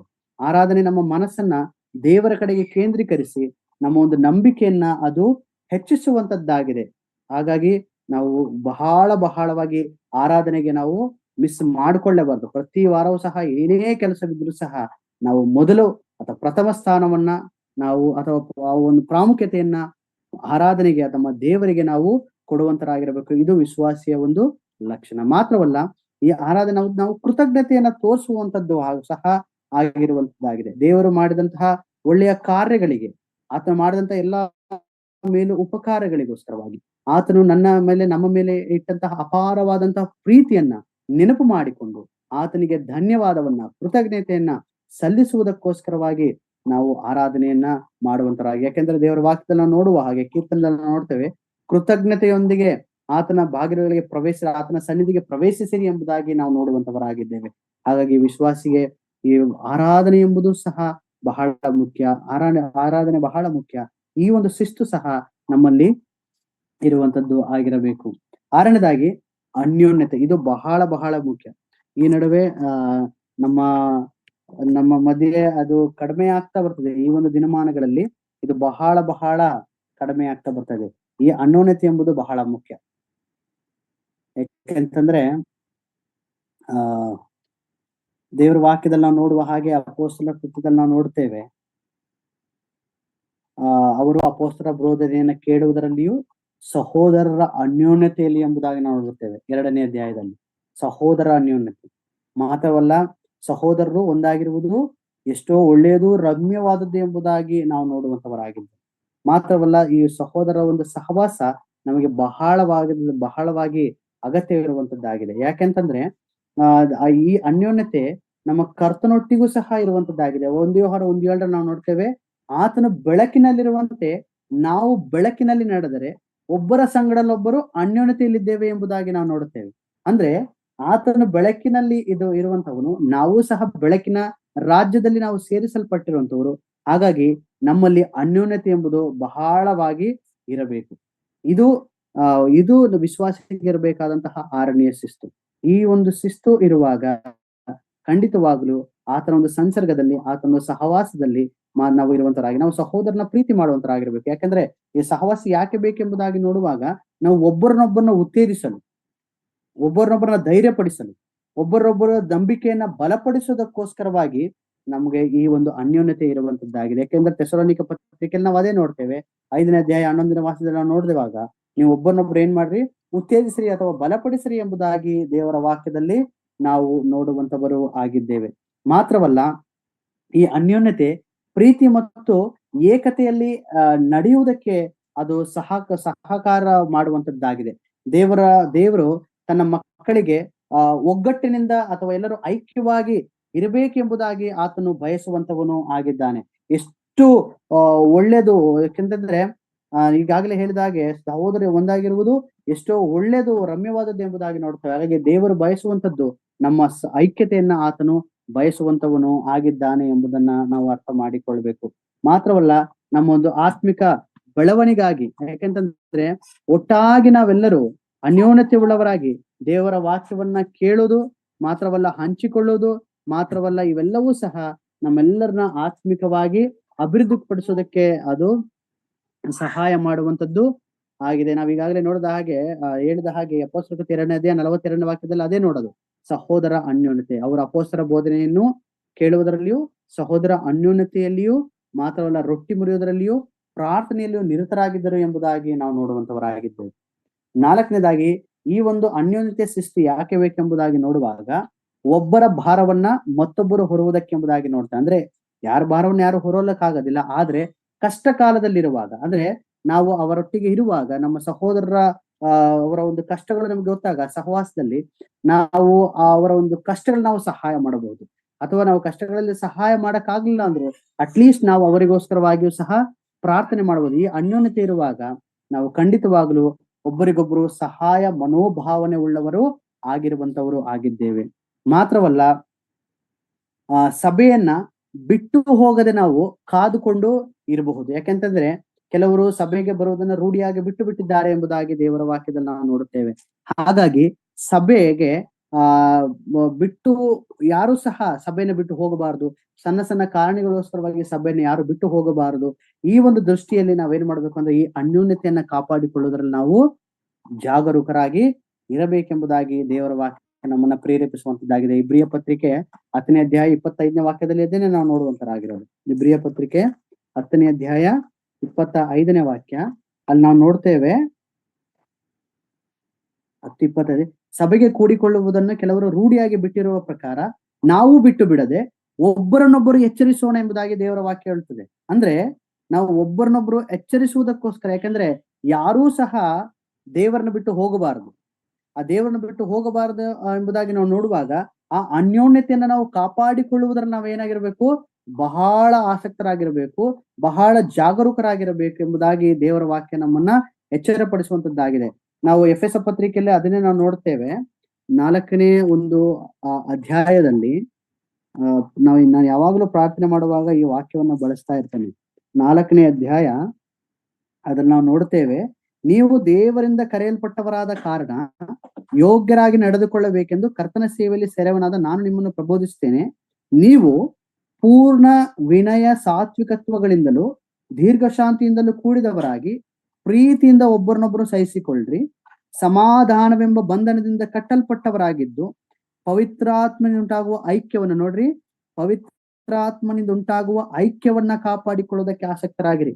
ಇಲ್ಲಡ್ರಿ, ಸ್ವತಃ ಇಲ್ಲಿ ಪೌಲನು ಎಫೆಸ ಪತ್ರಿಕೆಯಲ್ಲಿ ದೇವರು ಬರ್ಸ್ಕೊಟ್ಟಿದ್ದಾರೆ ಏನೆಂಬುದಾಗಿ ನೋಡುವಾಗ, ನಾವು ಐಕ್ಯವನ್ನ ಕಾಪಾಡಿಕೊಳ್ಳಬೇಕು, ಅನ್ಯೋನ್ಯತೆಯನ್ನ ಕಾಪಾಡಿಕೊಳ್ಳಬೇಕು. ಈ ಅನ್ಯೋನ್ಯತೆಯನ್ನು ನಾವು ಕಾಪಾಡಿಕೊಳ್ಳುವಂತಹ ಒಂದು ಶಿಸ್ತು ವಿಶ್ವಾಸಿಯ ಜೀವಿತದಲ್ಲಿ ಇರುವಂತದ್ದಾಗಿರ್ಬೇಕು. ಯಾಕೆಂತಂದ್ರೆ ನಾವು ದೇವರ ವಾಕ್ಯದಲ್ಲಿ ನಾವು ನೋಡುವ ಹಾಗೆ, ನಾವು ಯೋಹಾನ ಸುವಾರ್ತೆಯಲ್ಲಿ ನಾವು ನೋಡ್ತೇವೆ, ತಂದೆ ನಾನು ಒಂದಾಗಿರುವ ಪ್ರಕಾರ ಅವರು ಸಹ ಒಂದಾಗಿರಬೇಕೆಂಬುದಾಗಿ ದೇವರು ಬಯಸುವಂತವನಾಗಿದ್ದಾನೆ. ತಂದೆ, ಮಗ ಮತ್ತು ಪವಿತ್ರಾತ್ಮನವರು ಹೇಗೆ ಒಂದಾಗಿದ್ದಾರೋ ಅದೇ ಪ್ರಕಾರವಾಗಿ ನಾವು ಸಹೋದರಿಯರು ಯಾವಾಗಲೂ ಅನ್ಯೋನ್ಯತೆಯನ್ನ ನಾವು ಕಾಪಾಡಿಕೊಳ್ಳುವಂತರಾಗಿರಬೇಕು. ಅನ್ಯೋನ್ಯತೆಯನ್ನ ಬಿಟ್ಟು ಬಿಡದ ಹಾಗೆ ನಾವು ಜಾಗರೂಕರಾಗಿ ಇರಬೇಕು. ಯಾಕಂದ್ರೆ ಇದು ವಿಶ್ವಾಸಿಗೆ ಇರಬೇಕಾದಂತಹ 6ನೇ ಒಂದು ಶಿಸ್ತು. 7ನೇ ಒಂದು ಶಿಸ್ತು ಸೇವೆ, ಸರ್ವಿಸ್. ಓಕೆ, ಸೇವೆ ಮಾಡುವಂಥದ್ದು ಸಹ ನಮ್ಮ ಒಂದು ಶಿಸ್ತ್ ಆಗಿದೆ, ನಮ್ಮ ಒಂದು ಡಿಸಿಪ್ಲಿನ್. ಯಾಕೆಂತಂದ್ರೆ ಟೈಮ್ ಆಯ್ತು, 1-2 ನಿಮಿಷ ಮುಗಿಸ್ತೀನಿ ಇದೊಂದು ಮಾತ್ರ. ಇಲ್ಲ ನೋಡುವಾಗ ಮೊದಲು ದೇವರ ಸೇವೆ, ನಂತರ ಇತರರ ಸೇವೆ ಮಾಡುವಂತ ಸೇವೆ. ಆ ಸೇವೆ ಹೆಂಗಿರ್ಬೇಕು ಅಂತಂದ್ರೆ ನಿಸ್ವಾರ್ಥವಾಗಿರಬೇಕು. ವಿಶ್ವಾಸಿಯ 7ನೇ ಒಂದು ಡಿಸಿಪ್ಲಿನ್ ಎಂಬುದಾಗಿ ನೋಡುವಾಗ ನಾವು ನಿಸ್ವಾರ್ಥವಾಗಿರ್ಬೇಕು, ನಿಸ್ವಾರ್ಥವಾಗಿ ಸೇವೆ ಮಾಡುವಂತವರಾಗಿರಬೇಕು. ಮಾರ್ಕನ ಸುವಾರ್ತೆ 10ನೇ ಅಧ್ಯಾಯ 43ನೇ ವಾಕ್ಯದಲ್ಲಿ ನಾವು ಅದೇ ನೋಡ್ತೇವೆ. ಮಾರ್ಕನ ಸುವಾರ್ತೆ 10ನೇ ಅಧ್ಯಾಯ ಅದರ ಒಂದು 43ನೇ ವಾಕ್ಯ ಇಲ್ಲಿ ನಾವು ನೋಡುವಾಗ 10:43 ನಾವು ನೋಡ್ತೇವೆ. ಆದರೆ ನಿಮ್ಮಲ್ಲಿ ಆಗಿರಬಾರದು, ನಿಮ್ಮಲ್ಲಿ ದೊಡ್ಡವನಾಗಬೇಕೆಂದಿರುವವನು ನಿಮ್ಮ ಸೇವಕನಾಗಿರಬೇಕು, ನಿಮ್ಮಲ್ಲಿ ಮೊದಲನೆಯವನಾಗಬೇಕೆಂದಿರುವವನು ಎಲ್ಲರ ಆಳಾಗಿರಬೇಕೆಂಬುದಾಗಿ ನಾವು ನೋಡ್ತೇವೆ. ಅಂದ್ರೆ ನಾವು ಏನು ಒಬ್ಬರಿಗಿಂತ ಒಬ್ಬರು ದೊಡ್ಡವರು ಚಿಕ್ಕವರು ಎಂಬುದಾಗಿ ನಾವು ಹೊಂದಿಕೊಳ್ಳಬಹುದು. ದೇವರ ಮುಂದೆ ಎಲ್ಲರೂ ಒಂದೇ. ಹಾಗಾಗಿ ದೇವರ ಸೇವೆಯನ್ನ ನಾವು ಮಾಡುವಂತವರು ಆಗಿರಬೇಕು. ಆ ಸೇವೆ ನಿಸ್ವಾರ್ಥವಾಗಿರಬೇಕು. ಮತ್ತಾಯನ ಸುವಾರ್ತೆ 20ನೇ ಅಧ್ಯಾಯದಲ್ಲೂ ಸಹ ನಾವು ನೋಡ್ತೇವೆ, ಆತನು ಸೇವೆ ಮಾಡುವುದಕ್ಕಾಗಿ ಬಂದನು ಎಂಬುದಾಗಿ ನಾವು ನೋಡ್ತೇವೆ. ರೋಮಪುರ ಪತ್ರಿಕೆ ಬರುವಾಗ ಆತನು ಹೇಳುವಂತ ಮಾತು 9:11 ನಾವು ನೋಡ್ತೇವೆ, ಕರ್ತನ ಸೇವೆ ಮಾಡುವವರಾಗಿರಿ ಎಂಬುದಾಗಿ. ನಾವು ಕರ್ತನ ಸೇವೆಯನ್ನ ಮಾಡುವುದಕ್ಕೋಸ್ಕರವಾಗಿ ಆರಿಸಲ್ಪಟ್ಟಂತವರು. ಮಾತ್ರವಲ್ಲ, ಗಲಾತ್ಯ ಪತ್ರಿಕೆಯಲ್ಲಿ ನಾವು ನೋಡ್ತೇವೆ, ನೀವು ಪ್ರೀತಿಯಿಂದ ಒಬ್ಬರಿಗೊಬ್ರು ಸೇವೆ ಮಾಡ್ರಿ ಎಂಬುದಾಗಿ ನೋಡ್ತೇವೆ. 5ನೇ ಅಧ್ಯಾಯ 13ನೇ ವಾಕ್ಯದಲ್ಲಿ ಪ್ರೀತಿಯಿಂದ ಒಬ್ಬರಿಗೊಬ್ರು ಸೇವೆ ಮಾಡ್ರಿ ಎಂಬುದಾಗಿ. ಇಬ್ರಿಯ ಪತ್ರಿಕೆಗೆ ನಾವು ಬರುವಾಗ 6ನೇ ಅಧ್ಯಾಯ 10ನೇ ವಾಕ್ಯದಲ್ಲಿ ನಾವು ನೋಡ್ತೇವೆ, ಅಲ್ಲಿ ನಾವು ನೋಡ್ತೇವೆ, ಉಪಚಾರವನ್ನ ಅಥವಾ ಕೆಲಸವನ್ನ ಪ್ರೀತಿಯಿಂದ ನೀವು ಮಾಡ್ಬೇಕೆಂಬುದಾಗಿ ದೇವರ ವಾಕ್ಯದಲ್ಲಿ ನಾವು ಹೇಳುವಂತದನ್ನು ನೋಡ್ತೇವೆ. ಹಾಗಾಗಿ ನಾವು ಸೇವೆ ಮಾಡುವಂತವರಾಗಿರಬೇಕು. ದೇವರ ಸೇವೆ ಹಾಗೆ ಇತರರ ಸೇವೆಯನ್ನು ನಾವು ಮಾಡುವಂತವರಾಗಿರ್ಬೇಕು. ಅದು ಸೇವೆ ನಿಸ್ವಾರ್ಥವಾಗಿರಬೇಕು. ಯಾಕಂತಂದ್ರೆ ದೇವರನ್ನ ಸೇವಿಸಲು ನಾವು ಕರೆಯಲ್ಪಟ್ಟಿದ್ದೇವೆ. ದೇವರು ನಮಗೆ ಕೊಟ್ಟಂತಹ ವರಗಳು ಮತ್ತು ಸಾಮರ್ಥ್ಯಗಳು ನಾವು ಆತನ ಮಹಿಮೆಗಾಗಿ ನಾವು ಬಳಸಿಕೊಳ್ಳುವಂತವರು ಆಗಿರಬೇಕು. ನಾವು ಪಡೆದಿರುವಂತಹ ವರ ಅದು ಅದು ಒಬ್ಬರಿಗೊಬ್ಬರು ಉಪಕಾರಿಗಳಾಗೋದಕ್ಕೋಸ್ಕರವಾಗಿ ಮಾತ್ರವಲ್ಲ, ದೇವರಿಗೆ ಸೇವೆ ಮಾಡೋದಕ್ಕೋಸ್ಕರವಾಗಿ ಎಂಬುದಾಗಿ ನೋಡ್ತೇವೆ ಪೇತ್ರನ ಪತ್ರಿಕೆಯಲ್ಲಿ. ಹಾಗೆ ಯೇಸು ಸಹ, ನಮ್ಮ ಕರ್ತನಾದ ಯೇಸು ಕ್ರಿಸ್ತನು ಸ್ವತಃ ಸೇವೆ ಮಾಡಿದ್ದನ್ನ ನಮಗೆ ಮಾದರಿಯಾಗಿ ತೋರಿಸಿ ಹೋಗಿದ್ದಾರೆ. ಮಾತ್ರವಲ್ಲ, ನಾವು ಒಬ್ಬರಿಗೊಬ್ಬರು ಸಹಾಯ ಮಾಡುವಂತಹ ಒಂದು ಅಂಗಿನಲ್ಲಿದ್ದೇವೆ, ಸೇವೆ ಮಾಡುವಂತಹ ಒಂದು ಅಂಗಿನಲ್ಲಿದ್ದೇವೆ. ಮಾತ್ರವಲ್ಲ, ದೇವರ ರಾಜ್ಯವನ್ನ ಕಟ್ಟಲು ಆ ಸೇವೆ ಬಹಳ ಮುಖ್ಯವಾಗಿರುವಂತದ್ದಾಗಿದೆ. ಮಾತ್ರವಲ್ಲ, ನಾವು ಸ್ವರ್ಗದಲ್ಲಿ ಆತನು ಬಂದಾಗ ನಮ್ಮನ್ನ ಕರೆದುಕೊಂಡು ಹೋಗುವಾಗ ಆತನೊಟ್ಟಿಗೆ ನಾವು ಒಳ್ಳೆಯ ಪ್ರತಿಫಲವನ್ನ ಪಡೆಯಬೇಕಾದ್ರೂ ಕೂಡ ಈ ಕರ್ತನ ಸೇವೆ ಅಂದ್ರೆ ಬಹಳ ಮುಖ್ಯವಾಗಿರುವಂತದ್ದಾಗಿದೆ. ಹಾಗಾಗಿ ಈ ಎಲ್ಲಾ 7 ಗುಣಲಕ್ಷಣಗಳನ್ನ, ಈ ಶಿಸ್ತುಗಳನ್ನ ನಮ್ಮ ಜೀವಿತದಲ್ಲಿ ಅಳವಡಿಸಿಕೊಂಡು ದೇವರಿಗೆ ನಾವು ಮೆಚ್ಚುಗೆ ಅಂತ ಒಂದು ಜೀವಿತವನ್ನ ನಮ್ಮ ಒಂದು ವಿಶ್ವಾಸ ಜೀವಿತದಲ್ಲಿ ನಾವು ಜೀವಿಸುವಂತವರು ಆಗಿರೋಣ. ನಾವು ದೇವರ ವಾಕ್ಯವನ್ನ ಓದಬೇಕು, ಮಾತ್ರವಲ್ಲ ದೇವರ ವಾಕ್ಯವನ್ನ ಧ್ಯಾನಿಸಬೇಕು. ಹಾಗೆ ನಾವು ಏಕಾಂತತೆ ಅಥವಾ ಮೌನವಾದಂತಹ ಸ್ಥಳಗಳನ್ನು ನಾವು ಆಯ್ಕೆ ಮಾಡಿಕೊಳ್ಳಬೇಕು. ಪ್ರಾರ್ಥನೆಯಲ್ಲಿ ನಾವು ಹೆಚ್ಚಾದಂತಹ ಕಾಲವನ್ನ ಕಳಿಬೇಕು. ಹಾಗೆ ಆರಾಧನೆಯನ್ನ ಯಾವಾಗಲೂ ಮಾಡಬೇಕು. ನಮ್ಮ ಜೀವಿತವೇ ಆರಾಧನೆಯಾಗಿರಬೇಕು. ಮಾತ್ರವಲ್ಲ, ಅನ್ಯೋನ್ಯತೆ, ದೇವರೊಟ್ಟಿಗೂ ಅನ್ಯೋನ್ಯತೆ ಮತ್ತು ಸಹೋದರರೊಟ್ಟಿಗೂ ಅನ್ಯೋನ್ಯತೆಯನ್ನು ನಾವು ಬಯಸುವಂತವರಾಗಿರಬೇಕು. ಹಾಗೆ ಸೇವೆ ಮಾಡುವಂತಹ ಒಂದು ಮನಸ್ಥಿತಿ ನಮಗಿರಬೇಕು. ಎಲ್ಲಾ ಗುಣಲಕ್ಷಣಗಳು ಸಹ ವಿಶ್ವಾಸಿಯ ಜೀವಿತದಲ್ಲಿ ಇರುವಂತದ್ದು ಆಗಿದೆ. ಎಲ್ಲಾ ಶಿಸ್ತುಗಳನ್ನ ನಾವು ಅಳವಡಿಸಿಕೊಂಡು ನಾವು ಇನ್ನೂ ಹೆಚ್ಚಾಗಿ ದೇವರನ್ನ ನಾವು ಸೇವಿಸುವಂತವರು ಆಗಿರೋಣ. ದೇವರು ನಮಗೆ ಸ್ತೋತ್ರವಾಗಲಿ.